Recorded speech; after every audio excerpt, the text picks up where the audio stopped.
Salam. Dans l'apprentissage du Coran, en règle générale, je demande en fait à mes élèves d'avoir un Coran qui dispose déjà des règles de tajwid. Alors je sais que certaines personnes préfèrent ne pas, préfèrent que les élèves apprennent directement sur un Coran sans code couleur.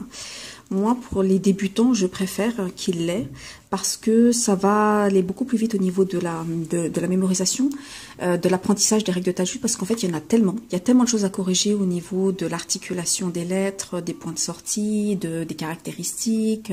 Il y a énormément de règles à apprendre. Donc, du coup, si on peut faciliter dès le départ à l'élève en lui permettant déjà de ne pas avoir à se rappeler de chacune des règles en particulier, d'avoir à les découvrir une par une. Parce que là, en fait, par exemple, vous avez les qalqala qui sont en bleu, vous avez les prolongations qui sont en rouge. Voilà. Parce qu'en fait, dès le départ, vous pouvez pas enseigner toutes les règles de tajwid en fait à l'élève. Par exemple, pour les prolongations, il faut qu'il comprenne en fait pourquoi est-ce qu'on a une prolongation de 4 ou 5 temps. Parce qu'en fait, par la suite, on a un hamza. Enfin, tout ça, en fait, toutes ces règles-là, on ne leur apprend pas dès le départ. Ça prend un peu de temps. On commence déjà par la base. Et donc, du coup, en fait, si vous commencez déjà à leur demander de faire 4 ou 5 temps à cet endroit-là, il va vous dire, ouais, mais pourquoi? Et donc, du coup, vous allez commencer à lui expliquer. Et en fait, c'est pas le moment, en fait, d'expliquer cette règle, parce que ça prend du temps, en fait.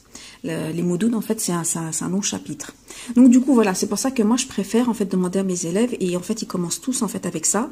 Donc, ils savent que quand il y a une couleur verte, il faut faire une runa. Après, voilà, moi, j'ai des supports à côté dans lesquels je leur explique les règles de irfa, idram, iqlab, idhar. Et voilà. Donc, du coup, ça les aide beaucoup. Moi, je trouve que ça les aide vraiment beaucoup. Et je vois la différence là avec mes petits élèves. Ils apprennent vraiment beaucoup plus vite. Et petit à petit, en fait, ils posent des questions. Juste une toute petite précision concernant le Coran avec le code couleur. Donc ça, en fait, c'est juste pour le chapitre Juz'amma. On commence déjà avec ça. Ça, c'est le même, sauf que dans celui-là, vous avez une version dans laquelle vous avez en fait la phonétique. Alors ça, par contre, ça à proscrire. Je vous déconseille en fait de l'acheter pour vos élèves ou vos enfants.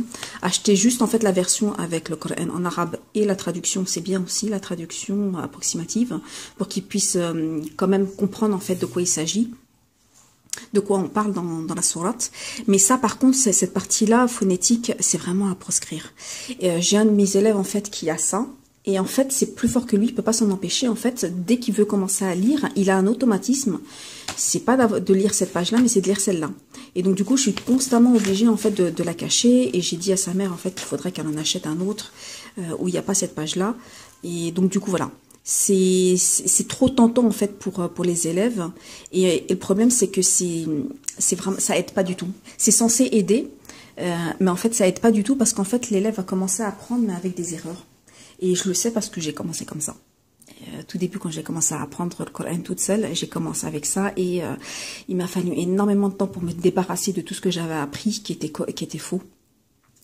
Donc voilà, je vous conseille d'éviter en fait les Corans qui ont cette page-là. Ou alors dans ces cas-là, vous les cachez. Chacune, vous prenez une feuille blanche et puis vous les collez en fait sur chaque page si vous voulez pas en racheter un autre. Donc voilà, c'était juste pour vous montrer en fait le type de mushaf en fait que j'utilise avec mes élèves. À bientôt pour une prochaine vidéo, Inch'Allah. Salam.